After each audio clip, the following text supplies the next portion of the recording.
నమస్తే. మనము భగవద్గీతని అంటే ప్రస్తుత పరిస్థితుల్లో ఎలా తేలికగా శ్రవణం చేయటము, ఆ శ్రవణం చేసిన దాన్ని మననం చేసుకోవడం, ఆ మననం చేసిన దాన్ని ఆ స్థితిలో ఉండడం ధ్యానంలో, ఆ తర్వాత అల్టిమేట్ ఏంటి సాక్షాత్కారం. సాక్షాత్కారం అంటే అనుభవాన్ని మనం ఆ అనుభవం అంటే ఏంటి? అనుభవం అంటే మనం పుస్తకం చదివితేనో, వింటేనో వచ్చేది కాదు. ప్రత్యక్షానుభవం అన్నారు. ప్రత్యక్షానుభవం అంటే మనం ఆ స్థితిని అనుభవంలోకి తెచ్చుకోవటం. ఏ స్థితిని అనుభవంలోకి తెచ్చుకోవటం? మనకి మొత్తం 4 వేదాలు ఉన్నాయి కదా. 4 వేదాలు, ఉపనిషత్తులు, ఆ తర్వాత వేదాంగాలు, ఉపవేదాంగాలు ఇవన్నీ ఉన్నాయి. అసలు వేదం అంటే ఏంటి? వేదం అంటే తెలుసుకోవటం అని అర్థం. ఏంటి తెలుసుకోవడం అంటే మనం ఎవరు, భగవతత్వం ఎవరు, ఎట్లా మనం మనం రావడం ఏంటి, పోవడం ఏంటి, దీనికి సంబంధించినటువంటి విషయాన్నంతా, పరమాత్మతత్వం ఏంటి, ఎక్కడున్నది ఏంటి అనేటువంటి విషయానికి సంబంధించినటువంటి జ్ఞానం అంతా తెలుసుకోవడం అని అంటారు. అది వేదాల్లో ఉంది. వేదాల్లో ఏంటి? వేదాలు మొత్తం అన్నీ ఋషులు రాసినవన్నీ సంకలనం చేసి 4 వేదాలు రాయడం జరిగింది. ఏంటి ఆ 4 వేదాలు? మొదటిది వచ్చి ఋగ్వేదం, ఆ తర్వాత యజుర్వేదం, సామవేదం, అధర్వణ వేదం. ఈ 4 వేదాలకి అడుగునున్నవి ఉపనిషత్తులు. దాదాపు 1108 1128 అంటున్నారు. అన్ని ఉపనిషత్తులు ఉన్నాయి. ఈ ఉపనిషత్తుల్లో కూడా ఒక్కొక్క వేదంలో ఉన్నటువంటి ఉపనిషత్తుని తీసుకొని మహావాక్యాలుగా వచ్చాయి. ఏంటి? ఋగ్వేదంలో వచ్చింది ఏంటి? ప్రజ్ఞానం బ్రహ్మ. అంటే బ్రహ్మ అంటే ఏంటి? మన దగ్గర ఉన్నటువంటి మన మనస్సు, మన జ్ఞానాన్ని దాటినటువంటి ప్రజ్ఞ, ఆ స్థితే భగవతత్వం అని ఋగ్వేదంలో చెప్పిన తర్వాత ఇంకొక వేదంలో ఏంటి? మేబీ అధర్వణ వేదం, చాందోగ్యోపనిషత్తు ఏదై ఉండొచ్చు. తత్వమసి అన్నాడు. తత్ అంటే ఏంటి? అది మనము పరమాత్మతత్వం. అంటే పరమాత్మతత్వము మన మన మన మన మనస్ మన శరీరము మనకు సంబంధించింది. ఈ రెండు ఒకటేననేటువంటి అస్మి అనేటువంటి జ్ఞానం గ్రహించడం. మూడోది ఏమన్నాడు? అయమాత్మ బ్రహ్మ అన్నాడు. అంటే బ్రహ్మ తప్ప ఇంకేమీ లేదు అని ఇంకొక మహావాక్యం ఇంకొక ఉపనిషత్తులో చెప్పడం జరిగింది. లాస్ట్లో ఏంటి? బృహదారణ్యకోపనిషత్తులో చెప్పినటువంటి మహావాక్యం ఏంటి? నేనే బ్రహ్మ, అహం బ్రహ్మాస్మి అన్నాడు. మరి అహం బ్రహ్మాస్మి అన్నారు, బాగుంది. భగవద్గీతలో ఇప్పుడు ఏంటి? భగవద్గీత ఏంటి? ఉపనిషత్తుల సారమంతా ఇప్పుడు ఈ 4 మహావాక్యాలు చెప్పి సిద్ధాంతం ఏంటి? ఆ ఉన్న ఒకే ఒక పదార్థం, ఆ బ్రహ్మ తప్ప ఇంకేం లేదు, అది నువ్వేనని చెప్పటం ప్రిన్సిపల్. మరి నేను ఎలా వచ్చాను, నువ్వు ఎలా వచ్చావంటే ఆ నిరాకారమైనటువంటి పరమాత్మతత్వం అనేటువంటి ఒకే ఒక దాంట్లో నుంచి సృష్టి జరగాలి అనేటువంటి ఒక సంకల్పం వల్ల ప్రకృతి అంతా వ్యక్తమైంది. దాంతోపాటు జీవ చైతన్యం వచ్చిందని మనం చాలాసార్లు మాట్లాడుకున్నాం. ఇప్పుడు ఇక్కడ ఆ విషయం అది కాదు. ఇప్పుడు అల్టిమేట్ ఏంటి? అహం బ్రహ్మాస్మి అనేటువంటిది మనకి అనుభవంలోకి ఉందా? చాలామంది అనుకుంటారు, మనం ఏదైనా చెప్పినా చెప్పటమే ఉందిలేండి, అందరూ చెప్తారు, అది అనుభవానికి రావాలి అంటారు. వాళ్ళ ఉద్దేశంలో అనుభవం అంటే ఏంటి? అంటే మనం అసలు సన్యాసాశ్రమంలాగా ఉండి మన దగ్గర ఉన్నదంతా దానం చేసి మనం ఏ విషయాన్ని పట్టించుకోకుండా మరి ఉండడాన్ని వాళ్ళు అనుభవం అనుకుంటారో నాకు తెలీదు, నేను అంతగా అడగలేదు. కానీ ప్రతి వాళ్ళు ఏమంటారు? అనుభవంలోకి రావాలి, ఊరికి నేను తెలుసుకొని చెప్పి మాట్లాడి ఉపయోగం లేదు అంటారు. ఇప్పుడు మనకు ఉపనిషత్తుల్లో చెప్పింది ఏంటి? శ్రవణం, మననం, ధ్యానం, 4వది వచ్చి సాక్షాత్కారం అన్నాడు. కానీ శ్రవణం ఊరికినే చేసేస్తే శ్రవణం అయిపోతుందా? దానికి కూడా అధికారం సంపాదించాలన్నాడు. అర్థం ఏంటి? ఎట్లా అధికారం సంపాదిస్తాం? మన మనసు కొంచెం నిష్కల్మషంగా అయ్యి, అంటే నిష్కల్మషం అంటే ఏంటి? అంతఃకరణ శుద్ధి జరిగి మన బుద్ధికి వికాసం జరిగిన తర్వాత అప్పుడు మనం ఒక్కసారి వినడంతో అర్థం చేసుకొని దాన్ని మనం డే టు డే యాంగిల్లో దాన్ని మననం చేసుకుంటూ ఆ స్థితిలో అంటే ఏంటి? ఆ ధ్యానంలో ఉన్నప్పుడు మనం సత్యాన్ని గ్రహిస్తాం అన్నాడు. ఇప్పుడు సత్యం అంటే ఏంటి? ఇప్పుడు మన వాళ్ళు చెప్తున్నటువంటి అనుభవం ఏంటి? వాళ్ళు అంటే ఎక్కడో ఏదో ఉన్నది, ఊరికి మనం ఏదో సాధన చేస్తున్నాం, ధ్యానం చేస్తున్నాం, కానీ మనకు అత్యుద్భుతమైనది ఏదో మనకు అందబోతోంది, ఇది చెయ్యి నీకు ఇది వస్తుంది అన్నట్టుగా చాలామంది అనుకుంటారు. నిజంగా మన భగవద్గీతలో, మన ఉపనిషత్తులో ఋషులు చెప్పింది ఏంటంటే సాక్షాత్కారం అంటే ఏంటి అంటే సాక్షాత్కారం అంటే అనుభవం. ఏమనుభవం? నేనే బ్రహ్మ అనేటువంటి అనుభవం.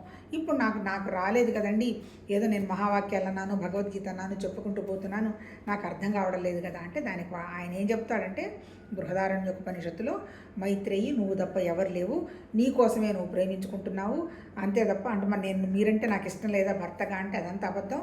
నీ మీద నీకు ప్రేమ ఉంది కాబట్టి నీ మీద, నీకు పిల్లల మీద ప్రేమ, నా మీద ప్రేమ, ఆస్తుల మీద అంతా ప్రేమ, అంటే ఉన్నదంతా ఎవరు?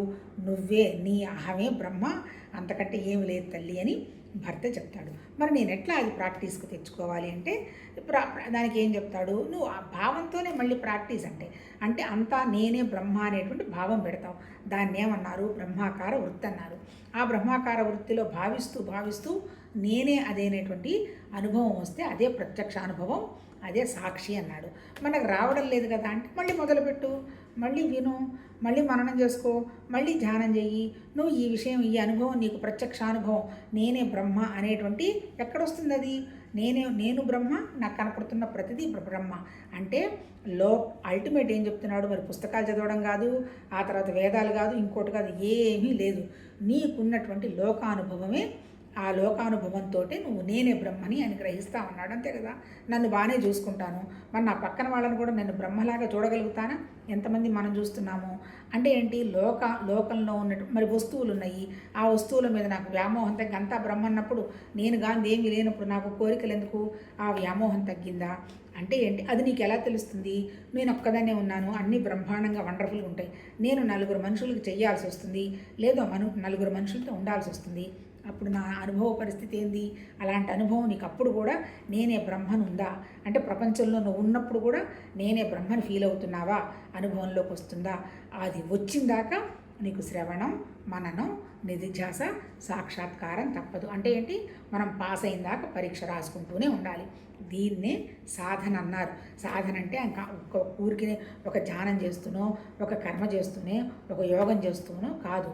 మానసికంగా మన మనసును ఉపయోగించి మనం విచారణ చేసుకుంటూ ఉండడం, శరీరాన్ని ఉపయోగించాము కర్తవ్య కర్మలు నిర్వర్తిస్తూ ఉండడం. ఆ తర్వాత ఇంకోటి ఏంటి? శరీరము, మనసు, మన ప్రాణశక్తి. ఇదేంటి? ప్రాణశక్తినేమో ఈ రెండు మనం ఎమోషనల్ బాండేజ్ తగ్గించుకొని అంతా భగవతత్వభావం అనేటువంటి కనుక చేసుకుంటూ పోతే ఈ ప్రాణశక్తి పెరుగుతుంది. ఈ ప్రాణశక్తిని మళ్ళీ దేనికి ఉపయోగించాలి? మనం భగవతత్వం నేనే బ్రహ్మని అనేటువంటి విషయాన్ని గ్రహించడానికి ఉపయోగించాలి అన్నట్టు భగవద్గీతలో చెప్పటం జరిగింది. దానికే ఫస్ట్ చాప్టర్ నుంచి 18 వరకు కూడా మనం ఇక్కడ భగవంతుడు ఎక్కడో ఉన్నాడు అని చెప్పలే. భగవంతుడి గురించి చెప్పింది ఒకటే సెంటెన్స్: శక్తి ఉన్నది, నిరాకారం, నిశ్చలం, అఖండం, చలనం లేదు, తుది లేదు, మొదలు లేదు, అది నీ దగ్గరే ఉన్నది అని చెప్పి అన్నీ దాంట్లో నుంచే వ్యక్తమైంది తప్ప ఇక వేరే ఏమీ లేదు. ఆ వ్యక్తమైంది ప్రతిదీ కూడా మహామాయ అంటే ప్రకృతి వస్తుంది, ఉంటుంది, మారిపోతూ ఉంటుంది. శీతోష్ణ స్థితులు ఇవన్నీ సహజము. ఇవన్నీ కూడా ఇంద్రియాలు, మనసు ఆడుతున్న నాటకం తప్ప ఇంకొకటి ఏమీ లేదు. అందువల్ల నువ్వు చేయాల్సిన పని ఏంది? శరీరాన్ని పరమాత్మ తత్వానికి వాడి నిష్కామకర్మంగా చేశామంటే బుద్ధి విశాలమవుతుంది. ఒకే విషయం మీద మనసు పెట్టి ఆ నిరాకారమైన పరమాత్మ తత్వం నా దగ్గర, నీ దగ్గర ఉన్నది తప్ప ఇంకోటి లేదు అన్నప్పుడు ఒకే విషయానికి వస్తావు. మనసులో అనవసరమైన ఇంద్రియాలు బయట తిప్పటం ఆగిపోయిన తర్వాత కోరికలు తగ్గిపోతాయి. కోరికలు ఎప్పుడైతే తగ్గిపోతాయో నీ మనసునికి వాటిని పట్టుకోగలిగిన శక్తి వస్తుంది. అప్పుడు వండర్ఫుల్గా నీ ప్రాణశక్తి పెరుగుతుంది. ఈ ప్రాణశక్తిని మళ్ళీ ఈ జ్ఞాన స్థితిలో, నాకు సాక్షాత్కార స్థితిలో నేను ఉండడం జరుగుతుందా లేదా అని మళ్ళీ శ్రవణం, మననం, నిధిధ్యాస మళ్ళీ శరీరం ద్వారా చేయడం, మళ్ళీ మనసును నిగ్రహించుకోవడము, బుద్ధి, ఇదంతా ఈ బ్రహ్మాకార వృత్తిలో ఉంటూ చివరికి నేనేనటువంటి బ్రహ్మాన్ని గ్రహించడమే సాక్షాత్కారం అని భగవద్గీత చెప్పడం జరిగింది. దానికి ఇప్పుడు చెప్పినటువంటివి ఏంటి? 1 నుంచి 6 వరకు కర్మ, భక్తి, కర్మ, యోగము ఏమిటి, తర్వాత స్థితప్రజ్ఞుడు లక్షణాలు, ఆత్మ అంటే ఏంటి, అనాత్మ అంటే ఏంటి అన్నీ చెప్పడం జరిగింది. 7 నుంచి మళ్ళీ 12 వరకు భక్తి గురించి చెప్పడం జరిగింది. భక్తి, అనుష్ఠానం, ఉపాసన ఇవన్నీ. 13 నుంచి 18 వరకు జ్ఞానం గురించి చెప్పడం జరిగింది. 13లో జ్ఞానం అంటే ఏంటి? పరమాత్మ తత్వంలో నుంచి వ్యక్తమైనటువంటి ప్రకృతిలో వచ్చింది అంతా.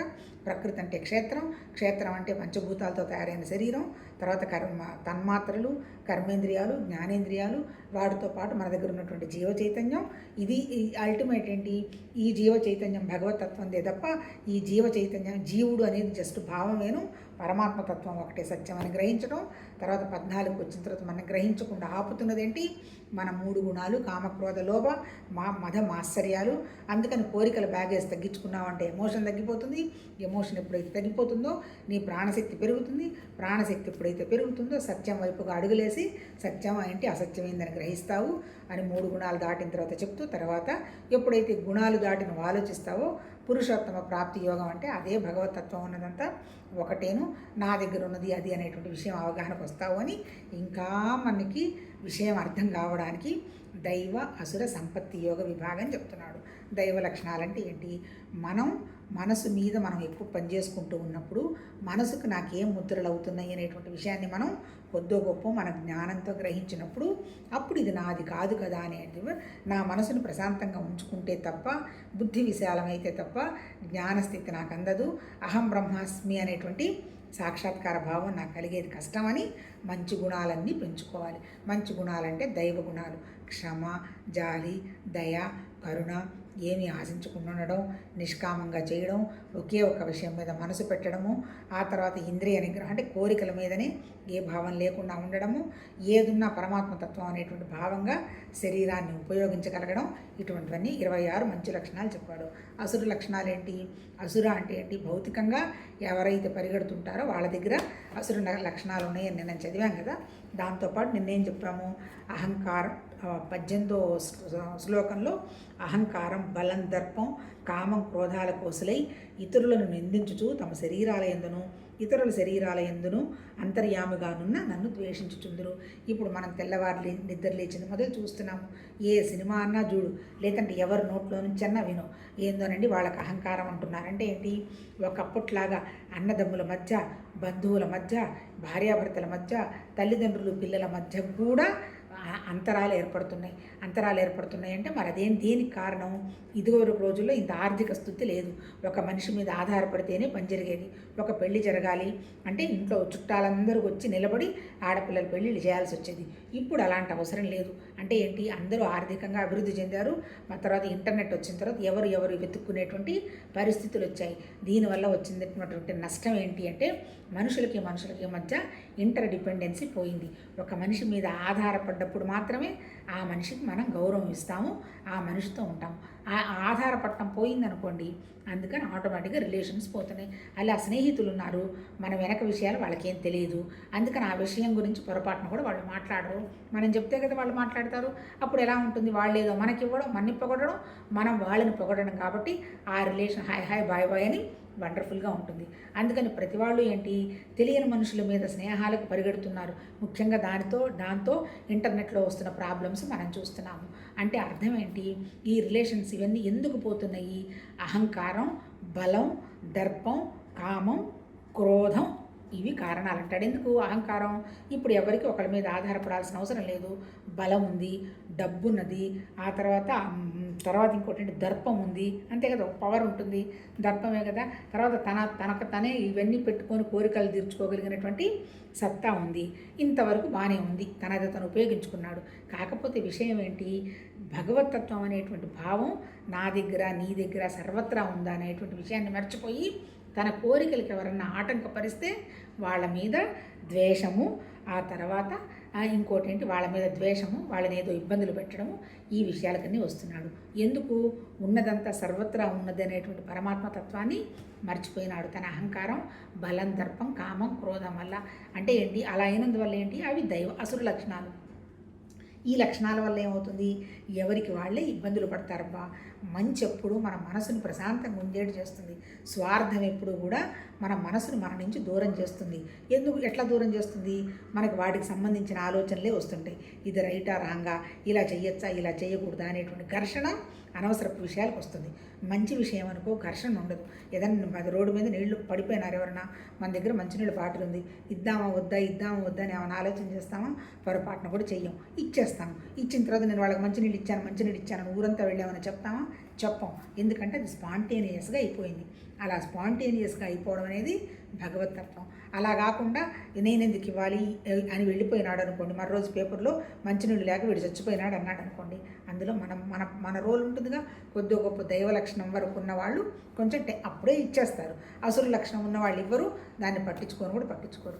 కాకపోతే ఎప్పుడో వాళ్ళ హృదయం కూడా మెత్తనవడం మొదలైన తర్వాత అప్పుడు రిగ్రెట్స్ మొదలైతాయి. అప్పుడు నేను అలా చేసి ఉండకూడదు, చిన్నతనంలో నేను కూడా అలా మంచిగా ఉండొచ్చు కదా, అలా చేయలేదు కదా అని వీళ్ళు కదలలేని పరిస్థితుల్లోనో, వృద్ధాప్యంలో ఉన్నప్పుడో, లేకపోతే వీళ్ళకి వాళ్ళని కూడా వాళ్ళ పిల్లలో లేకపోతే బంధువులో వాళ్ళని అలా చూస్తున్నప్పుడు అప్పుడు రియలైజ్ అవుతారు. అప్పుడు ఉపయోగం ఏముంది?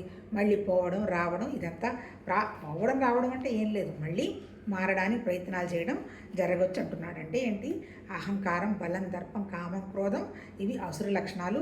వాళ్ళల్లో ఉన్న భగవతత్వాన్ని గ్రహించరు. తర్వాత ఎదురుగా ఉన్న భగవతత్వాన్ని గ్రహించక వాళ్ళ కోరికలు తీరకపోతే, వాళ్ళని ఎవరైనా ఇబ్బంది పెడితే అనవసరంగా ద్వేషం పెంచుకుంటారు అని చెప్తున్నాడు. 19 ఇట్లు ఇతరులను ద్వేషించి పాపాత్ములను, క్రూరులైన నరాధములను మాటిమాటికిని ఈ సంసారమునందు అసురు యోనుల్లోనే నేను పడవేయుచుందని. అంతే కదా, ఏ ఆలోచన ఉంటే అదే జరుగుతుంది. అంటే కొంచెం భగవతత్వానికి వెళ్ళి దైవ లక్షణాలు ఉంటే దైవ లక్షణాలకు సంబంధించినటువంటి వాతావరణం మనకు వస్తుంది. మనం ఎక్కడో జన్మ పునర్జన్మ చూడక్కర్లా, మనమే పరిశీలించుకుందాం. నాకు వచ్చే స్నేహితులంతా నేను ఎలా ఆలోచిస్తానే అలాంటి వాళ్ళే వస్తారు. కొంత మార్పు వచ్చిన తర్వాత నేను అనవసరంగా ఈ నెగటివ్ కంపెనీలో పడిపోయినాను, ఇది కాదు కరెక్ట్ ఆలోచన మారిన క్షణం ఆ కంపెనీ మన దగ్గర నుంచి వెళ్ళిపోతుంది. మళ్ళీ మనకి ఏ అవసరం వస్తుందో ఆ అవసరం ఆ కంపెనీ మన దగ్గరికి వస్తుంది. దీనికి కారణం ఏంటి? పరమాత్మ తత్వశక్తి అనేది మనలోనే ఉండబట్టి. కాకపోతే మీరు కూడా అబ్జర్వ్ చేయండి, ఒక చోట ముఖ్యంగా కొన్ని ప్లేసెస్లో కోర్టులు అలాంటి చోట పబ్లిక్ ఎక్కువ ఉంటుంది. లాయర్లు వీళ్ళందరూ కూడా అంటే మామూలు ఉద్యోగంలాగా ఏదో ఒక అరగంట కూర్చున్నట్టు కాకుండా మూవ్ అవుతూ ఉంటారు. ఎవరైనా కొత్త వాళ్ళు ఎవరైనా వస్తే మరోజు మనం చూస్తే కరెక్ట్గా వాళ్ళందరూ ఒకే రకంగా ఆలోచించే వాళ్ళంతా ఒక గ్రూప్లో చేరిపోయి ఉంటుంది. అంటే ఎవరు చెప్పారు ఇదంతా? అంటే వాళ్ళ అట్రాక్షన్ అనమాట. మనం కూడా ఎక్కడో ఉదాహరణ కూడా చదివాను, పల్లెటూళ్ళలో ఎవరైనా ఒక కొత్త గెస్ట్ ఎవరైనా వచ్చి వాడు పేకాట ఆడేవాడు అనుకోండి, వెళ్ళే పేకాట గ్రూప్లో చేరిపోతాడు. అంటే ఎక్కడ పేకాట ఆడుతున్నాడో వీడు గ్రహించి ఎత్తుక్కొని పోతాడో. అట్లాగే తాగేవాళ్ళు ఉన్నారు, ఆ గ్రూప్ ఎత్తుక్కుంటారు. సిగరెట్ తాగేవాళ్ళు ఉన్నారు, సిగరెట్లు ఎత్తుక్కుంటారు. అంటే ఏ అలవాటు ఉన్నవాళ్ళు ఆ గ్రూప్ అలవాటు అవుతున్నారు. ఇంకొక మండలి విషయం ఏంటంటే, వాళ్ళిలా అని మనని ఎన్లైటన్ కూడా చేస్తారు. అప్పటిదాకా మనకు అసలు ఎవరు ఎలాంటి వాళ్ళు అనేటువంటి విషయం మనకు అవగాహన ఉండదు. వాళ్ళే వచ్చి చెప్తారు. ఎలా తెలిసింది వాళ్ళకి? వాళ్ళు అంతా కలిసి వాళ్ళకి వ్యవహారం తెలుసు కాబట్టి. అందుకని ఎవరైనా సరే, ఇప్పుడు 4 రకాల మనుషులు ఉంటారు. ఏంటి? మేధావులు ఉన్నారు, వాళ్ళు సత్యాన్ని ఎంటర్టైన్ చేస్తారు. కానీ ఇట్లా వచ్చి వీళ్ళ మీద చాడీలు చెప్తే వీళ్ళు గ్రహిస్తారు. వాళ్ళు మూవ్ అయినారు కాబట్టి తెలుస్తుంది, కానీ వీళ్ళని నా దగ్గరికి రానివ్వకూడదని వాళ్ళు మనసులో గ్రహిస్తారు. అంటే ఏంటి? అందుకని మేధావుల దగ్గర ఎప్పుడు కూడా, జ్ఞానుల దగ్గర ఎప్పుడు కూడా సత్యం చెప్పి వాళ్ళకి సరెండర్ అయితే మనకి ఏదైనా ఒక మంచి చేస్తారు. అంతే తప్ప వాళ్ళ దగ్గరికి వెళ్ళి డంబాలు, బలాలు, దర్పాలు అయితే ఏమీ నడవన్నమాట. అంటే అర్థం ఏంటి అంటే, మనం ఇప్పుడు ఇందాక చెప్పాను కదా, ఈ అనుభవం అంతా మనకి ఎక్కడ రావాలి? లోకంలోనే రావాలి. అంటే చూసే ప్రతిదీ కూడా భగవతత్వ భావం అనే చూడాలి. ఇప్పుడు మనం చూసిన వ్యవహారం మనం భౌతికంగా మాట్లాడుకున్నా మళ్ళీ అక్కడ ఉన్నది కూడా భగవతత్వమే. వాళ్ళ అనుభవం చేసిన తర్వాత మళ్ళీ వాళ్ళు పరమాత్మతత్వంగా వస్తున్నామని ఆలోచన మరుక్షణం వాళ్ళ దగ్గర ఉన్నటువంటి అనవసరమైనటువంటి కంపెనీ వాళ్ళ దగ్గర నుంచి వెళ్ళిపోతుంది. అంటే ఏంటి? అంటే ఇప్పుడు అసురయోనిల్లో పడేస్తాను అంటే అర్థం ఏంటంటే, ఏ రకంగా ఆలోచన చేస్తే ఆ రకమైనటువంటి వాతావరణానికి వెళతారు అని ఇక్కడ 19 చెప్పడం అయింది. 20 అర్జున, ఈ అసురీ ప్రకృతి గల మూఢులు నన్ను పొందకయే ప్రతి జన్మ ఎందును అసురీ యోనులనే పొందుచు చివరికి అంతకంటే హీనమైన గతిని పొందుదురు, అనగా ఘోరమైన నరకాలను పడెదరు. అంటే అర్థం ఏంటి? ఇప్పుడు ఎప్పుడైతే ఈ లక్షణాలు, ఇప్పుడు చివరికి చెప్పింది ఏంటి భగవద్గీత అంతా? నీ దృష్టి మార్చుకుంటే నీకున్నటువంటి నీ ఏంటి ఏమంటారు దాన్ని, ప్రారబ్ధ సంచిత ఆగామి కర్మలు కూడా మారిపోతాయి అంటారు. దృష్టి మార్చుకోవటం అంటే నేనే భగవతత్వం అనుకున్నాను, నాకు ఏదైనా ఒక అనుభవం వచ్చింది, ఓహో ఇది నేను నేర్చుకోవడానికి వచ్చిన అనుభవం, ఓహో భగవతత్వానికి నన్ను ఈ అనుభవానికి తీసుకెళ్తుంది అనుకున్నాను అనుకోండి. ఆ అనుభవానికి నేనేమి రియాక్ట్ అవ్వను కదా, ఓర్పుగా భరించాననుకోండి, ఆ అనుభవం నాలో నుంచి వెళ్ళిపోతుంది. అంటే ఏంటి? ఆ అసురీ లక్షణానికి సంబంధించింది ఏదన్నా ఉంటే వెళ్ళిపోతుంది. ఎప్పుడైతే నేను అంతా భగవతత్వ ప్రాసెస్ అని నేను ప్రస్తుతంలో ఉండగలుగుతానో, జరగబోయేకి సంబంధించిన ఊహలు, ఆలోచనలు, కల్పనలు లేవు కాబట్టి రాబోయేదేది నాకు లేదు. మనకి పాతగా ఏదో తయారు చేసుకున్న ఉన్నాయి కదా, అవి మనకి ప్రస్తుతంలో వస్తున్నటువంటి అనుభవాలు. ఈ అనుభవాలను పరమాత్మతత్వ భావంతో కనుక పెట్టుకుంటే ఆ లక్షణాల నుంచి బయటపడతాం. ఇక్కడ చెప్పినటువంటి ప్రాక్టీస్ ఏంటి? ఇది మనమే చేసుకోవాలి. అంటే మనకు వచ్చిన ప్రతి అనుభవంలో మనం నేర్చుకోవాలి. మనం ఎవరితోన్నా మాట్లాడుతున్నా ఏం పరమాత్మతత్వం విషయం గ్రహిస్తున్నామా అని చూడాలి. అంటే ఏ విషయానికైనా, లేదా ఒక టీవీ చూస్తుంటాం, అక్కడ మన ఎన్లైటన్ చేసే విషయాలు ఏమున్నాయా అని గ్రహించాలి. అంతే తప్ప అంటే అర్థం ఏంటి? ఈ మానవ జీవనం ఇవాల్వ్ అవ్వాలి అంటే అర్థం ఏంటి? ప్రతి క్షణం నేర్చుకోవాలి. ఇవాల్వ్ అయ్యేది ఎక్కడ? మన జ్ఞానం ఇవాల్వ్ అవ్వాలి. ఏమి చేయకుండా ఎలా ఇవాల్వ్ అవుతుంది? మనం నేర్చుకుంటూ పోతే మన దగ్గర ఉన్నటువంటి నాలెడ్జ్ ఇవాల్వ్ అవుతూ ఉంది. ఇక్కడ ఇప్పుడు చెప్పినటువంటి భావానికి అర్థం ఏంటి? ఎప్పుడైతే వీళ్ళు నువ్వు మారవో మళ్ళీ నీకు సేమ్ రిపీటెడ్ ప్రాబ్లమ్సే వస్తుంటాయి, రిపీటెడ్ వాతావరణంలోనే ఉంటావు. ఇంకా నీ బుద్ధికి విశాలత రాలేదనుకో ఇంకా దిగజారిపోయే పరిస్థితులు వచ్చేస్తాయి అంటాడు. అంటే జన్మ పునర్జన్మ తీసి పక్కన పెట్టేస్తే మన దృష్టిని కనుక మనం మార్చుకోకపోతే మళ్ళీ సేమ్ ప్రాబ్లమ్స్, సేమ్ మనుషులు, సేమ్ వాతావరణమే మన కంటెదురుగా కనపడుతుంది. ఒక్కసారి మన దృష్టి మారి అది ఇది అంతా భగవతత్వం అనేటువంటి ఓర్పుగా కనుక మనం ఆలోచించామంటే వితిన్ సెకండ్స్లో మన వాతావరణం మారిపోతుంది. అందుకే ఒక మహానుభావుడు చెప్తాడు, నిప్పు దగ్గర కూర్చుంటే వేడవుతుంది, చల్లగా దగ్గర కూర్చుంటే మంచి అయిపోతాం. మరి మనం మంచివాళ్ళమైతే మన చుట్టుపక్కల వాతావరణం అంతా కూడా మంచి అయిపోతుంది. కాకపోతే మనం ఆ విషయాన్ని గ్రహించకుండా వాళ్ళు మంచివాళ్ళు కాదు, వేరే వాళ్ళు మంచివాళ్ళు కాదు, ఇది మంచిది కాదు, అది మంచిది కాదు అని మనం కంప్లైంట్ ఇస్తూ ఉంటాము. ఆధ్యాత్మిక సాధన అంతా ఏంటి? మనకి ఎవ్వరి మీద హక్కులు లేవు, అంతే, ఎవ్వరి మీద మనకి రైట్ లేదు, రైట్ ఆఫ్ అవర్ రైట్స్. ఎవ్వరూ మనకి ఏమి చేయాల్సిన అవసరం లేదు. జరుగుతున్నదంతా భగవతత్వ ప్రాసెస్లోనే జరుగుతుంది. ఏం జరిగినా ఆయన ప్రాసెస్సే తప్ప ఇంకోటి సంబంధం లేదు మనకి. మరి అలాంటప్పుడు ఎవరిని మనం నిందించము, ఎవరి దగ్గర నుంచి ఏమీ ఆశించాం. మనం ఎప్పుడైతే మనం భగవతత్వానికి దగ్గర అవుతూ ఉంటామో మన దగ్గరికి ఎవరు వచ్చినా భగవతత్వ ప్రాసెసే ఉంటుంది. మనకు వచ్చే అనుభవాలు కూడా మన పరమాత్మతత్వానికి దగ్గర తీసుకెళ్లేవిగా ఉంటాయి. అది తీసుకెళ్ళిన తర్వాత మనం ఏమనుకుంటాం? అప్పుడు మనకు వచ్చే సాక్షాత్కారం ఏంటి? అంతా నేను లేకపోతే ఏం లేదు. ఇప్పుడు నేను పడిపోయినాను, నా బాడీ పడిపోయింది, మనకి ఈ ప్రపంచం ఎక్కడుంది, ఈ భగవద్గీత ఎక్కడుంది, ఈ జ్ఞానాలు ఎక్కడున్నాయి, ఈ మహావాక్యాలు ఎక్కడున్నాయి? అవన్నీ ఏమీ లేవు. అందుకని ఆ మహానుభావులు, ఆ ఋషులు చెప్పింది పాపం అదే. వాళ్ళు ఎవరన్నా అట్లా చెప్తారా? ఎక్కడో ఏదో ఉందని వాళ్ళు ఏం చెప్పలా. నీ దగ్గరే అంతా ఉంది, నిన్ను నువ్వు మార్చుకో, నువ్వే బ్రహ్మవి. నువ్వు మార్చుకోలేకపోతున్నావా? కనీసం ఆలోచన పెట్టుకోగా ఈ బ్రహ్మాకార వృత్తి అంటే నేనే భగవతత్వం అనేటువంటి ఆలోచన అది మెటీరియల్ అయ్యి నువ్వు దానిలాగానే చేసుకుంటూ పోతావు. అప్పటిదాకా విను, మననం చేసుకో, ధ్యానం చేసుకో. సాక్షాత్కారం కోసం అనుభవంలో నీకు వచ్చినటువంటి లోకానుభవాల్లో నేనే భగవతత్వం అనే భావిస్తున్నానా, నేను భేదంగా చూస్తున్నానా అని లోకం అంటే ప్రపంచంలో ఉన్న ప్రతి అనుభవంలో నువ్వు నేర్చుకుంటూ పో. ఆ అనుభవమే సాక్షాత్కారం. ఆ అనుభవం ఏం సాక్షాత్కారం? అంతా ఒకటనేటువంటి భావం రావడమే సాక్షాత్కారం. ఇంకా 4 శ్లోకాలు ఉన్నాయి. ఇది మనము రేపు పూర్తి చేద్దాం ఈ చాప్టర్. నమస్తే.